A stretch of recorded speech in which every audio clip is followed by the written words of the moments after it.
網上面好多人推介呢間素食自助餐，好多人介紹係咪就係好食呢？見冇人排隊，一於去試下啦。歡迎收睇第19集食匀全港素食餐廳。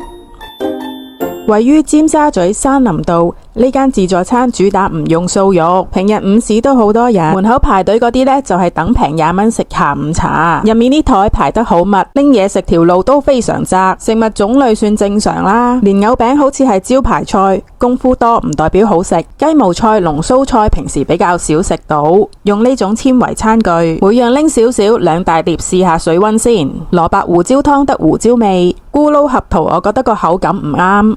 反沙芋冇特別，菜算係正常炒菜，但唔係好食嗰種，拎多少少都唔太滿足。好多人拎純素咖啡，但我屋企都有咖啡機。甜品我就冇試啦，食完自己拎碟去回收。我推薦嘅菜式如圖所示。想睇更多素食餐廳嘅真實評價，記得追蹤我啦。